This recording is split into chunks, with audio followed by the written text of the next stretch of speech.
Assalamualaikum warahmatullahi wabarakatuh. Alhamdulillah kita bisa bertemu kembali di konten Kandang Domba Saung Tani, konten edukasi dan motivasi. Kebetulan hari ini adalah hari Sabtu tanggal 1 Syawal 1444 Hijriah pemirsa. Nih saya mengeluarkan si panda. Tak lupa saya mengucapkan selamat Hari Raya Idul Fitri, mohon maaf lahir dan batin. Ini si panda sangat agresif pemirsa tuh. Pokoknya mah adu regeng wejeng si panda mah. Kenapa bisa begini? Ini karena lama tidak kita urus ya, jadi seolah-olah kesel atau gimana ya. Secara rangkel cicing di kandang, akhirnya agresif. Tapi kita kan ini dipelihara dari kecil, jadi kita tahu wataknya bagaimana, terus bagaimana ketika dia bercanda kepada kita. Konten kali ini saya khusus untuk menerangkan tentang si panda sekarang sudah bohai. Artinya bohai itu lintuh ya, gemuk. Jadi berbeda dengan beberapa bulan atau beberapa tahun ke belakang yang mengikuti si panda, apalagi saya yang ngurus dari kecil. Begini, jadi ada rahasianya. Yang pertama, ini khusus ngurus si panda nih hari ini. Yang pertama, faktor genetik itu sangat menentukan domba itu akan gemuk, lintuh, cepat tumbuh, besar atau tidak. Nah, kalau genetik induk, genetik bapak bagus, dengan postur bapak atau indukan juga yang bagus, anaknya akan seperti ini.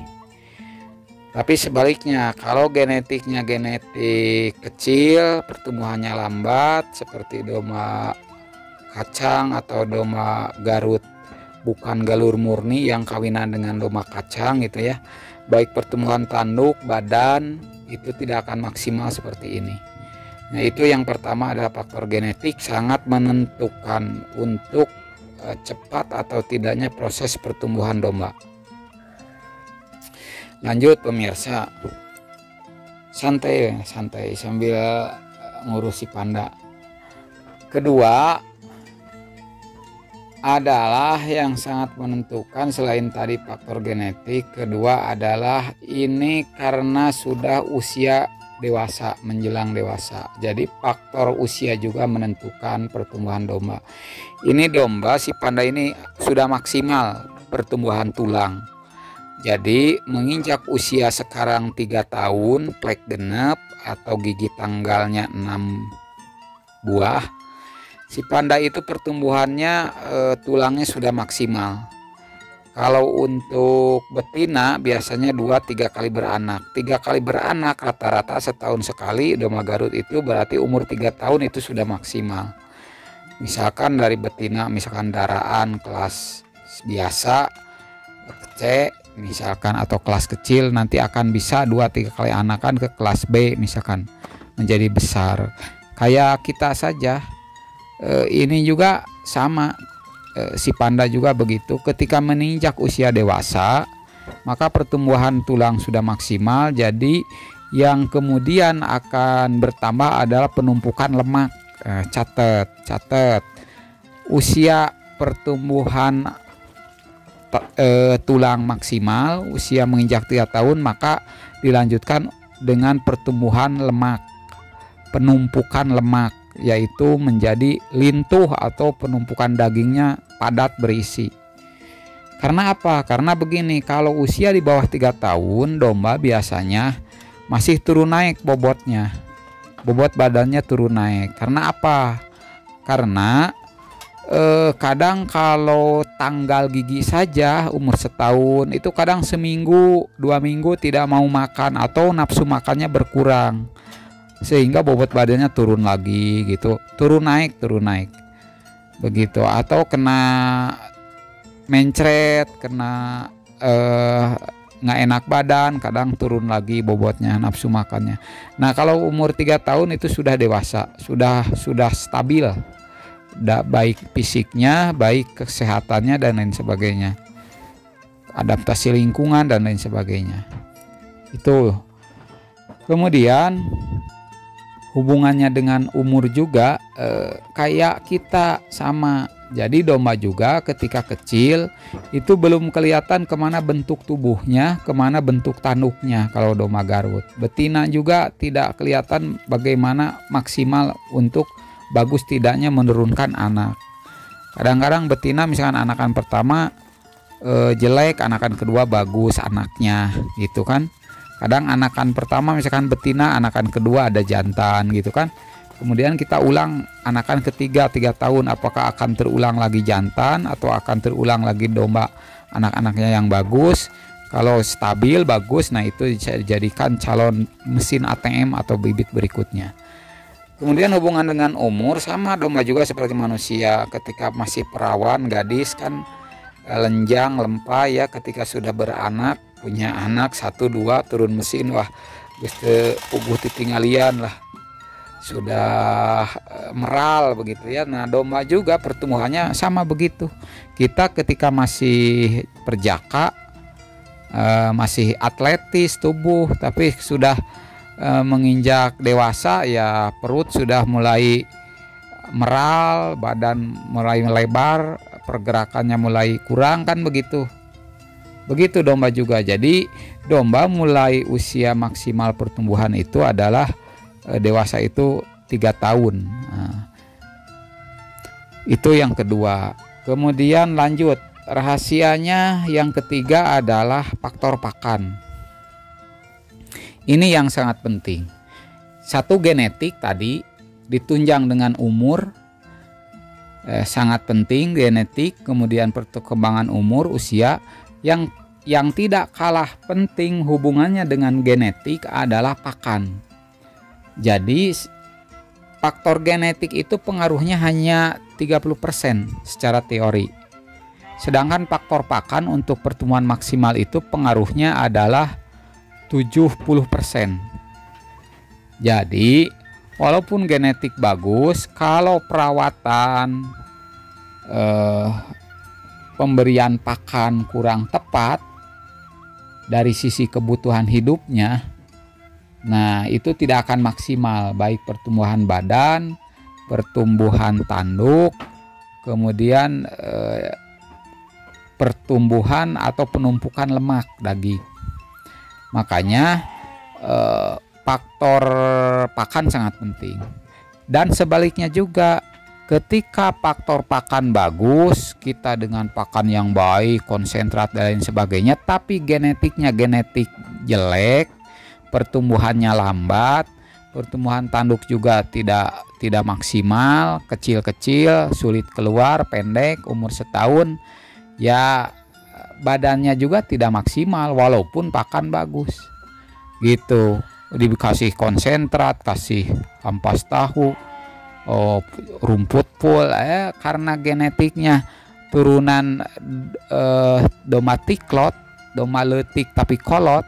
Ya 1 tahun ayam teu naik bobot badan, nah angere segede gitu. Bahkan domba ketika dibeli dari pasar misalkan badannya gemuk, ketika diurus di kita malah turun karena pola pakannya yang berbeda, tengah gedean gitu. Itu faktor genetik. Jadi untuk pertumbuhan maksimal dua-duanya harus bagus. Jadi genetiknya harus bagus, silsilah galur murni misalkan gitu ya. Terus pola pakan juga dari mulai tata cara perawatan pemberian pakan, kemudian jumlah pakan yang diberikan, itu juga waktu pemberian pakan itu juga sangat mempengaruhi pertumbuhan maksimal tubuh domba. Lanjut pemirsa. Kemudian pakan apa nih rahasianya si panda sehingga badannya begini? Kemudian waktu pemberiannya berapa kali? Kemudian takarannya berapa? Nah, ini 3 jawaban ini harus dijawab. Pertama, waktu pemberian saya 2 kali. Kalau sempat pagi-pagi sekali di kandang saya ya. Kemudian sore hari sekali. Pagi-pagi sarapan, sore eureun seubeuh. Artinya berhenti karena kenyang. Bukan berhenti karena lapar, tidak ada rumput, tidak ada pakan, tidak ada hijauan. Gitu. Jadi kadang-kadang saya ngasihnya kalau pagi tidak sempat, Saya ngasihnya siang hari jam 11 jam 12 sampai sore. Pokoknya pada duhur sampai sore full. Nah, kadang sekali. Jadi beberapa kali ngasih sampai sore sampai dia berhenti karena kenyang. Itu juga boleh, tergantung situasi dan kondisi kita. Tapi yang bagus itu rutin. Mau 2 kali sehari, mau 3 kali sehari. Kalau mau 2 kali sehari pagi dan sore gitu. Kalau mau 3 kali pagi, sore, dan jam 10 malam. Kenapa jam 10 malam? Karena pada jam 9-10 domba itu sudah pingin makan lagi, sudah lapar lagi. Jadi dia menghabiskan pakan yang tersisa di tempat pakan, di pemakanan begitu. Itu waktunya. Yang kedua, jenis rumput. Rumput yang diberikan si panda itu ada hijauan. Sebanyak takarannya adalah minimal eureun seubeuh, udah aja gitu. Eureun seubeuh itu kalau secara teori minimal 10% dari bobot tubuh. Tapi kenyataannya 10% teh seubeheun alias kurang kenyang. Kadang ditambah lagi. Jadi kalau bobot si panda ini 70 kg ya 7 berarti 7 kali 10% sekitar 7 kilo. Tapi itu kurang pada kenyataannya. Nah, ini rahasia si panda. Kemudian dikasih pakan tambahan. Saya pakan tambahannya ini si panda tidak dikasih konsentrat karena apa? Biaya mahal. Kan kita sebagai peternak dengan biaya yang serendah-rendahnya bisa menghasilkan hasil yang maksimal, kan begitu. Jadi dengan modal sedikit bisa mendapatkan keuntungan yang lumayan, kan begitu. Kalau konsentrat di sini harganya mahal, 3.500 per kilogram. Jadi tidak kebeli gitu. Kemudian hampas tahu juga rebutan, hanya sedikit. Jadi akhirnya rebutan dengan para peternak sapi perah, akhirnya kita sulit cari. Udahlah, kita pakai, ini rahasianya, pakai pakan pengganti si panda sehingga bohai begini. Rahasianya adalah 1-3% per hari rutin dikasih singkong atau kulit singkong. Kulit singkong atau singkongnya. Makanya di konten sebelumnya tentang konten yang awal mula saya nanam rumput ditertawakan, kemudian sekarang menguntungkan, itu saya nanam singkong di tengahnya. Kemudian pinggir galengan sawah kita tanam rumput. Untuk apa? Untuk ini.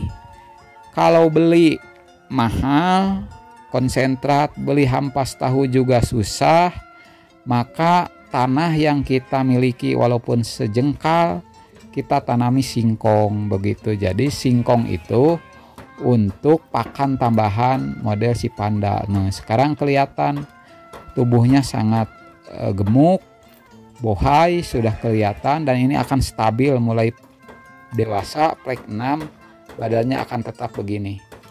Nah, begitu pemirsa rahasia sehingga si panda sekarang tubuhnya maksimal, bohai, makin ganteng, makin cakep. Nah, itu rahasianya. Mudah-mudahan bermanfaat. Salam ngait, salam beternak, Bang Haji Peternak, tetap semangat. Assalamualaikum warahmatullahi wabarakatuh.